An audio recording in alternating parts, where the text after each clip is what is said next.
Well, welcome back to the Afrikana Film Festival. We have three wonderful films that we are going to discuss after this panel. We have Philip Page, who directed Genesis, and Tayana Brumaire, I'm sorry, who Brumaire. directed Kinky. Thank you. And hopefully Carrie will join us from Origin of Hair. Let's get started. Thank you for such interesting and vivid films.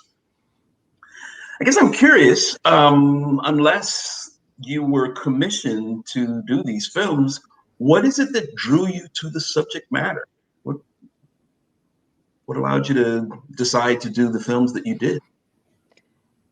For me, when I was creating Kinky, I wanted to make a personal story close to home about myself growing up as a young girl with natural hair, and pretty much wanted to focus on pretty much relive my childhood if because I was growing up as a girl with natural hair, but I always wanted to wear it straight. So to relive my own childhood and pretty much reconnect some moments that if I didn't straighten my hair, like what would pretty much be the outcome of how I felt about myself when I got older. So I kind of wanted to make a piece that was related to my own life as a child, and pretty much wanted to tell a story about my own natural hair journey and me accepting my own self through my main character Maybelline.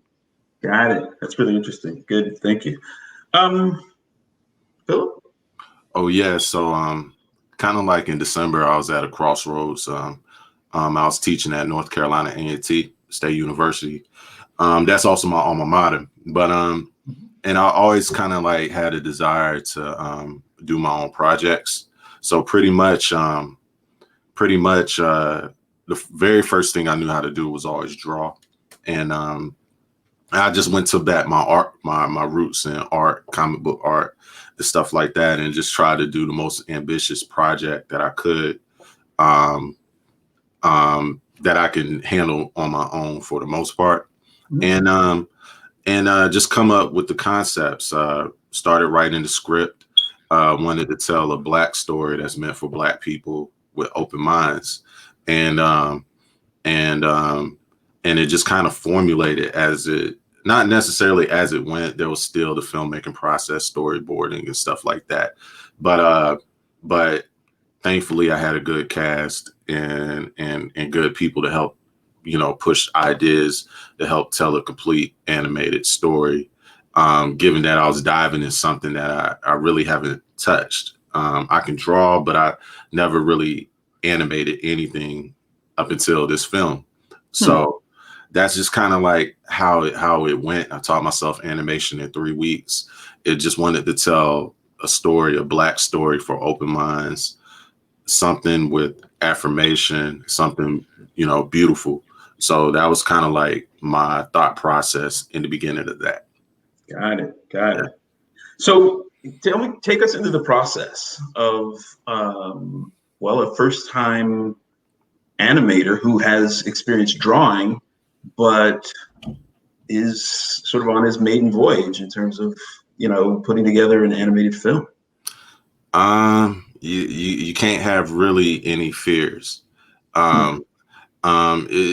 It's just something you learn. I do have a background in other things, of course, filmmaking.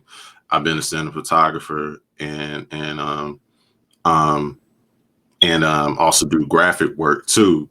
So some of the elements kind of converged and made the learning process easy, but it was still kind of like a shot in the dark. But it was something you kind of have the confidence that you can do. It's almost like, let's say you picking up a new toy or a new camera, and you have to learn the camera and stuff like that. And pretty much I just kind of, just converged everything that I've learned in my years. My claim to fame was actually being a DJ for 21 years now. So that's what people knew me and knew that I worked in music and running a recording studio. So I took those skills over, brought my photography and my filmmaking skills over, and of course brought my childhood dreams of comic book art and stuff like that over, and it just kind of converged it all together and I wanted to tell a bold story. And it's kind of crazy that people kind of want to ask questions about what it exactly is, but it's just something you have to see because it kind of gives up the story and gives up the plot twist and stuff like that. I mean, well, not necessarily twist, but it gives up the story in the film. But essentially, is based on the book of Genesis, but it's kind of flipped different ways, simply because of what we used to see as Black people. We used to see other depictions of Christianity or whatever religion from other types of people, specifically white people. And I just wanted to tell a story that's for Black people. Now, one of the things I found really interesting about both of your films is the sort of issue of familiarity. Obviously, most people are aware of the story of this, whether they've read it in the Bible or not.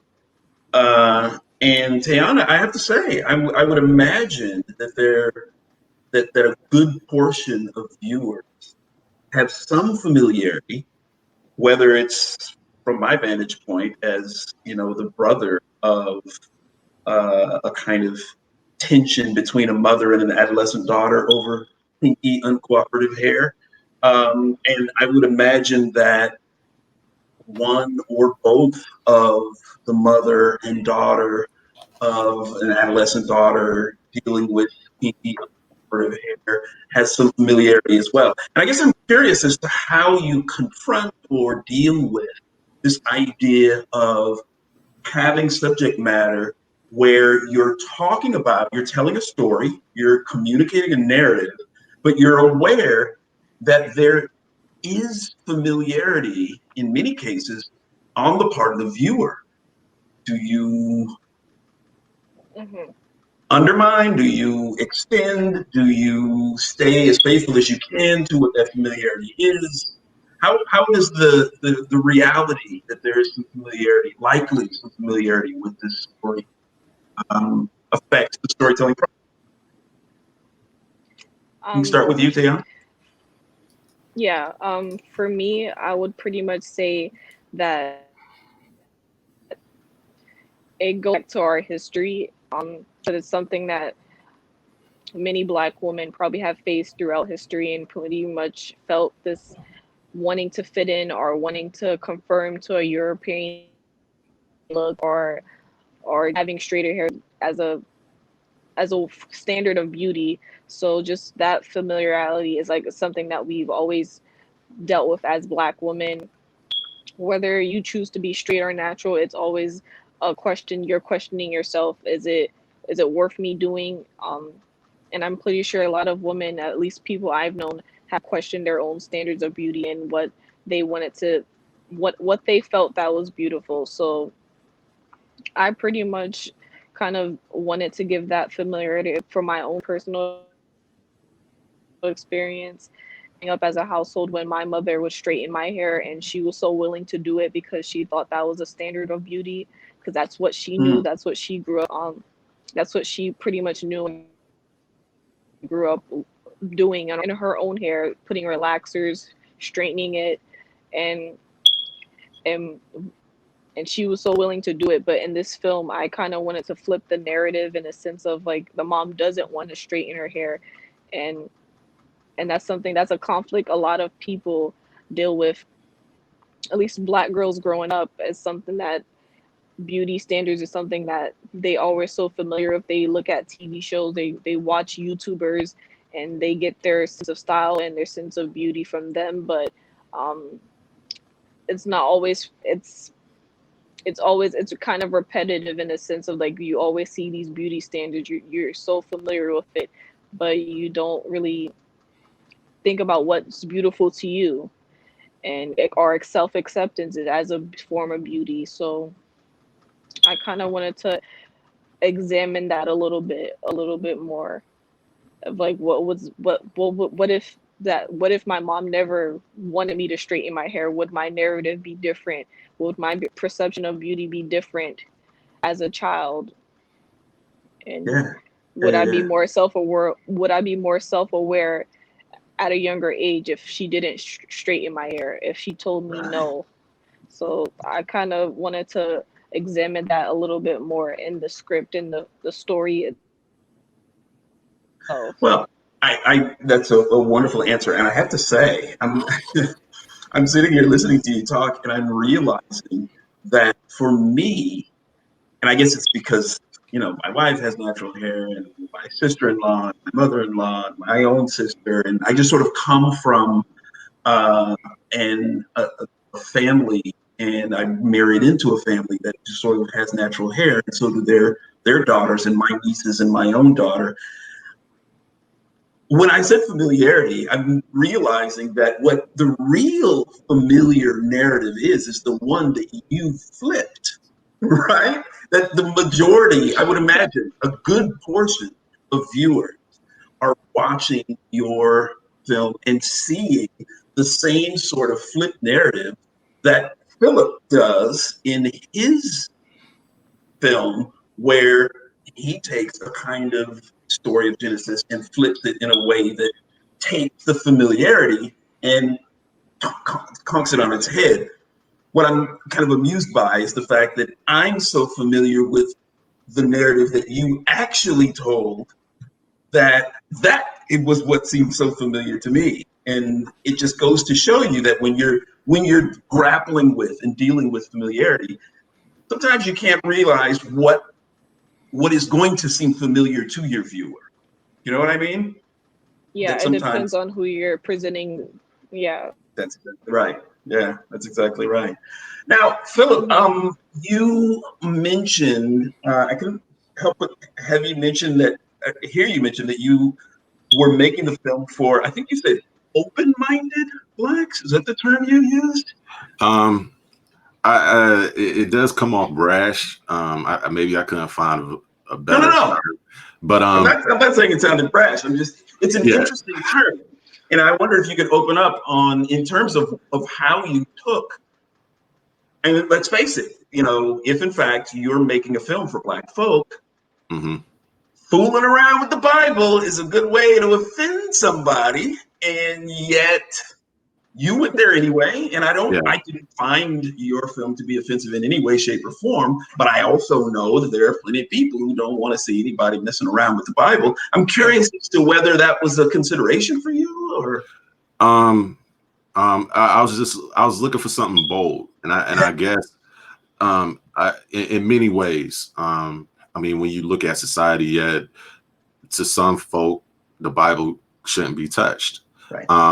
But if you look at the history of the Bible, it's already been touched so Right. many times. Yeah. So I just look at it like, hey, I mean, we always known Adam and Eve, or Jesus as Caucasian individuals aesthetically.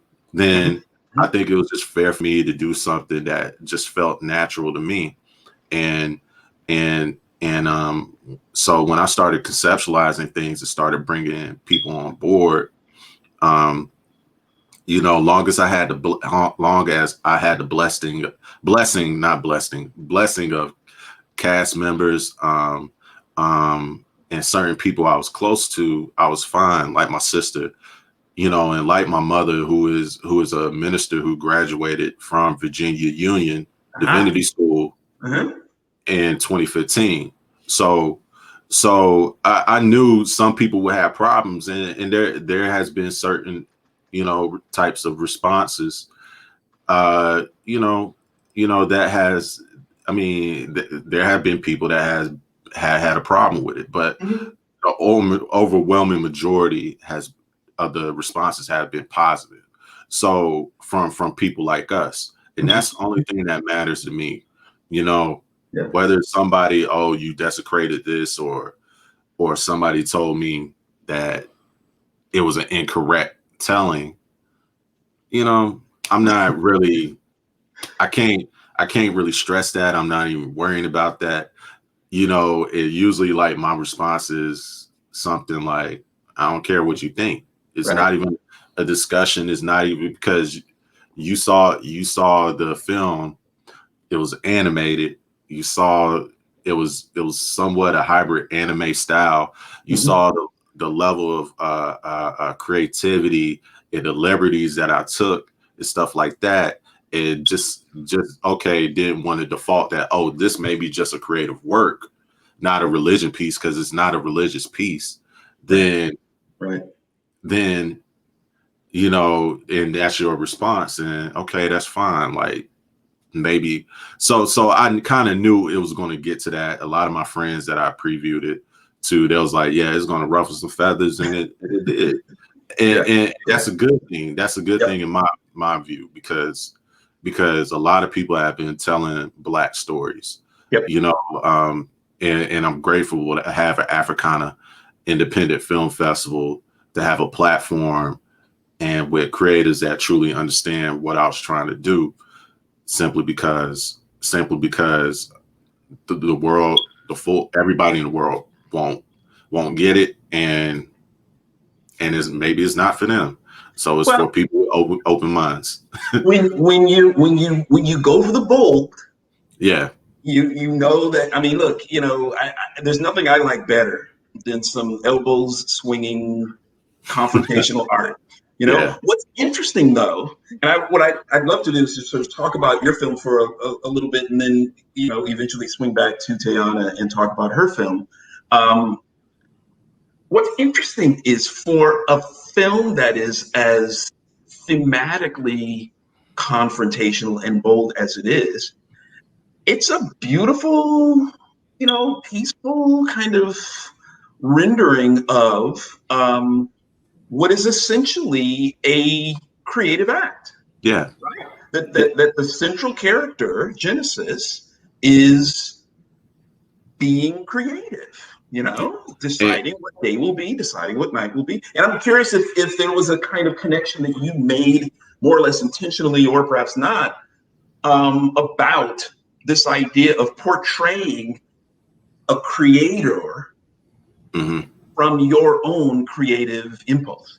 It somewhat did. I mean, within the title is not just Genesis. The title is Genesis, and animated short Okay. about creation. Mhm. And I think when people read it, they think creation as in context of the Bible, but it's just also it's about being creative. It's about that. That's why that kind of dictated the art style that I went with too, which Mhm. was a more rustic, a more uh, um, raw but refined type style. As when you first realize you want to do something creative, the first thing you do is not necessarily perfect, but in other ways it may be perfect. So Mhm. it was something that it was kind of both ways. I tended for it to be like that, halfway, in terms of of you know, showing somebody, creating a creator with creative impulses. Mhm. But some of the things just came and just felt right as a creative, because that's one thing we do as a filmmaker, as a director. It's one thing when you write your storyboards, you have your script, but when you get behind the camera and you say action, some things just feel right for the story you're telling in that Right. moment, and that's what creators do. Well, I was really interested, and in a certain way, it tracked with the first 7 days of the Bible and creation, but um, I couldn't help but have the word carefree pop into my head as I saw Mhm. how the Genesis character was enjoying creating and floating and Mhm. being this person who can literally create day and create night. Yeah. Uh, and then there came this moment, about 2 minutes and I don't know 7 seconds in, where as birds are chirping and what have you, she sort of closes her eyes, and there's this sense that she feels or appears to feel peaceful and satisfied, and she's in profile.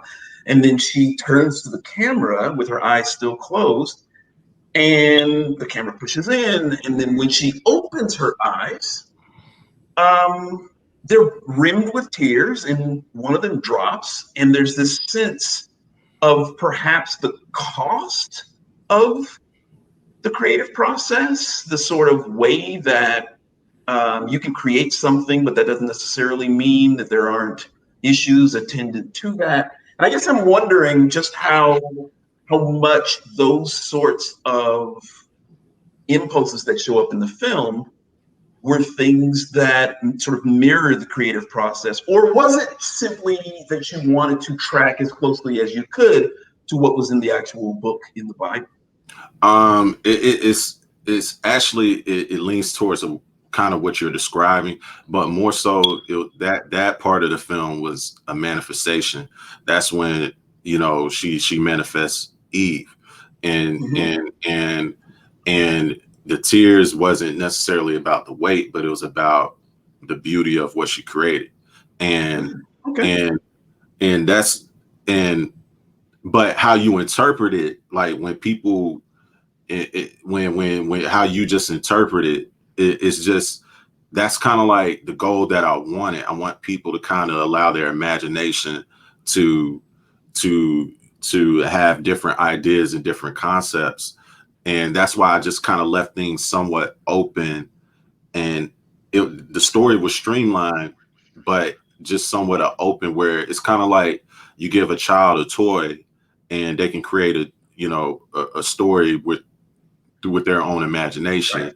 And create a world, actually.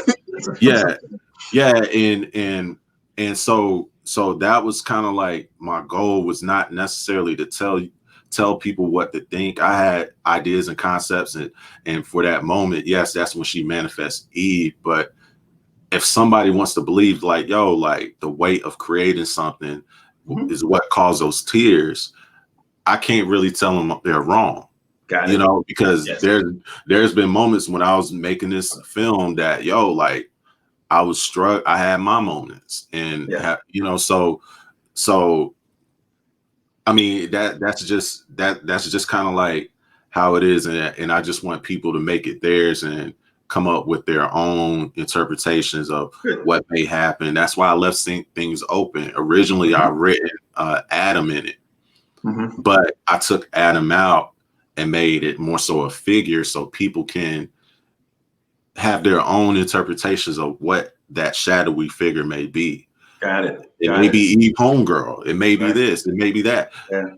But it's like, I mean, I grew up on Transformers. Like, I watched cartoon, but when me and my brothers played with it, we kind of came up with our own stories. And that's, as a creative, sometimes you just got to leave things for the people. Absolutely. And not tell them exactly what it is. Sure. Yeah. I mean, I have to say, and this is the last thing I say before I turn to Tayana, and I'll give you a chance to respond if you want to. Okay. And maybe this says something about me that, just is what it is. But something about the way that Adam was standing, and the last words that Eve said were something like, "Oh, okay." I couldn't help but wonder if there was some sort of full frontal nudity there that she was responding to. I mean, it could not. I mean, that's the thing, and that's specifically the reason why I did that. If that's what you want to interpret, right. That's perfectly fine with me. Yes. And if somebody else, a young lady or a teenage woman, wants to interpret something different as, oh, that's Eve's best friend, or it could be this or that's, I'll leave that open simply for that fact of allowing people imaginations to manifest. And to end on that note, when people ask me, oh, we want more, and I have no intentions to create any follow-up to this film. What's more is depend on, that's on you. And And there that's it how is. I do that. Yeah. Definitely. Very nice. Now, Tiana, I loved the film. First of all, shout out to mayonnaise. I just don't think mayonnaise gets the Thank you. sort of props in Black culture that it deserves. So I'm curious. I'm. There were some things about the film that I found charming and loved. A mother being named L'Oreal and a daughter being named Maybelline was I like I like that.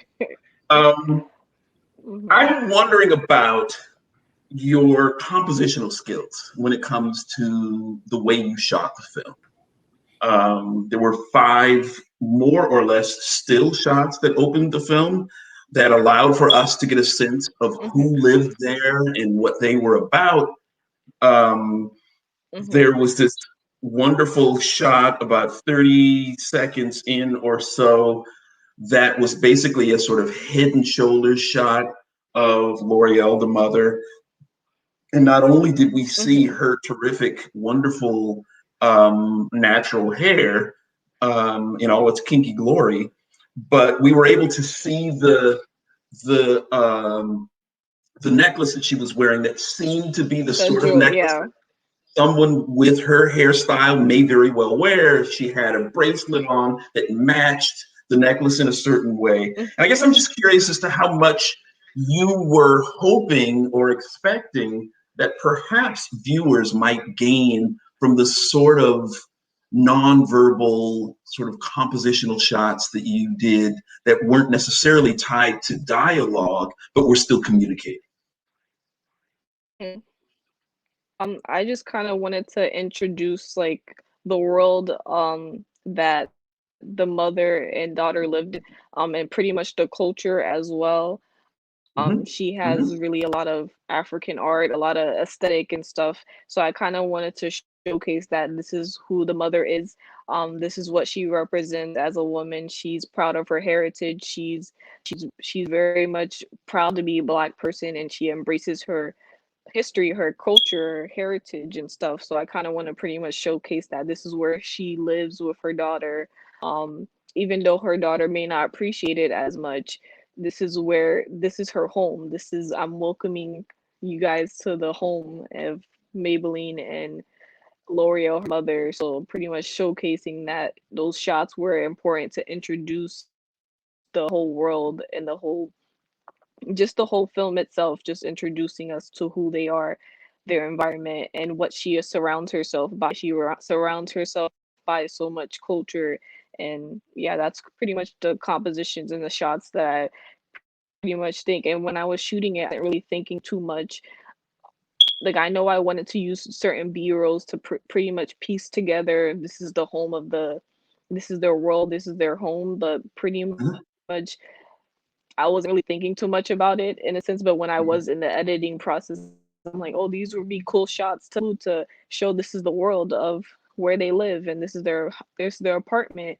And leading to when they leave their home, like they live in an urban area, they Right. so pretty much giving that idea that they're surrounded by culture and the mother is she's really proud and stuff. So Yeah. yeah, No, so no, that's pretty much what absolutely. I wanted to showcase. Hmm. Yeah, yeah, it worked. It Yeah. worked, especially that piece that's on the other side of the front door, where you've got this woman's sort of face sort of framed, and there's like hair, but you can't really tell the hair because it fills out the whole rest of the frame. Hmm. Uh, yeah, just shots like that Hmm. that were really sort of echoing Yeah. the concept of hair. It seemed to me. Yeah. And yeah, and she just really proud. The mother is just really proud of who she is, and she's not afraid to show it. And yeah, that's pretty much it. Like I wanted to pretty much show that this is where they live, and this is who the mother is, and so there's no way around it. There's no So that's pretty much leads to the story of how she's unhappy about her daughter wanting to straighten her hair and embrace her natural kinks and stuff. So that's pretty much, yeah. And even the first shot when making the sandwich. I kind of wanted to show she has power. That very first shot, like she's a woman, she has power, and this is who she is, and kind of have that shot of her of just Mm-hmm. showing as a mother, and she cares for her daughter. She's a nurturer. She's she's a mother. Yeah, yeah. Yeah. So And that's yeah. the adolescent, impertinent, cutting her eyes at the authority figure in her life, daughter, did seem to take um, the hairstyle that she would prefer, or at least we think the hairstyle that she would prefer, to flex a little bit, to show her Yeah. own independence, her own sense that everything we see up on the walls, quite frankly, appears to have been chosen by moms. And the daughter, as most adolescents do, wants to be able to shine in her own way. Um, Yeah. yeah, I got why she wanted to straighten her hair. Obviously, there were the struggles in front of the mirror. Hmm. I'm curious how much you saw the film as a kind of mother-daughter struggle that really transcends hair. Obviously, hair is at the core of the tension. There always has to be some dramatic tension, or else Hmm. you don't have much of a film. But how much of Yeah. this was about a mother-daughter relationship as well? I would say 80% of it is about mother and daughters because she goes behind her mother's wishes. But I feel like Maybelline in the film, when I was writing the character, Maybelline pretty much wanted she wasn't comfortable with her hair because she had a lot of hair and she didn't know how to manage it. And when her Right, mother did try to come in and try to manage it, she didn't want her right, mother's help. So that pretty much that pretty much gave it away as not really comfortable with her. And it goes back to myself as a kid. I didn't really know how to manage my hair at all. I either had a lot of it or it wasn't that easy to comb. It would hurt. And that's something that I wanted to showcase, that this is real. This is what black girls go through when either they get help from their mother or they try to do it themselves. And yeah, I kind of wanted to show Maybelline wanting to have her independence and showing that she didn't want her mother's help at all, and her mother did try to help her. So yeah, yeah, that was pretty much how I wrote the character Maybelline, yeah, to yeah, not be yeah, so yeah. nice to her mother because she didn't really embrace her mother's culture. Right, right. Yeah, Well, so it's yeah. more about self love and Got it. Got it. Good. Very nice. Um, I guess it also spoke to the sort of ongoing quest for product, for the yes. thing that goes on the hair and in the hair that allows for the hair to to bring that natural out of it in a way Hmm. that is also so manageable. And I love the Auntie's Marie's hair lotion along with the competing Yeah, haze, and it was just yeah. sort of it Yeah, I was kind of wanted wonderful to to see show. that. Yeah. Please. I pretty much wanted to showcase two different products. One is for straight hair. One's like a spray for heat protection, so when you do straighten your hair. So I kind of wanted to add that into it, like two different products, like one versus the other one, Got it. Got it. Good. and Excellent. how pretty much, hmm and how Maybelline Well, and the mother had didn't yeah, sorry, yeah. didn't see eye to eye and stuff. So Right. Right. Good. Well, I loved both films. I thought both films were wonderful and compelling, and really sort of communicated aspects of blackness in a sort of wide and deep way. And I thank you both for bringing your films to Africana Film Festival. Um, you guys, where can people find you on social media? Oh, I'm sorry, I had me, it you on guys Oh, can mute. find I didn't. oh, Oh, Go Hi. ahead. So for okay, okay. For me, you can guys find me at Instagram at Tayana Brumeri, just my full name. That simple, and I have a website coming up soon, so I'll put the rest of my work up there when it's time to put it up and all that things. So thank you guys. Excellent. Excellent. How about you, Phil? Uh, yeah, you can go to the Genesis Instagram page. It's at Genesis Short Movie. The website is genesisshort.com. And my personal Instagram is DJ Red October. Spelled out correctly, DJ Red October. Like the movie for Red October. Got it. Got it. Well, thank you once again. I'm sorry that the director of Origin of Hair wasn't able to join us, but it was wonderful talking to you both, and I'm delighted to see your films, and hope that we can perhaps have them back if that happens that way. Yes. Thank you. Thank you. Thank you. Thank My you. Pleasure.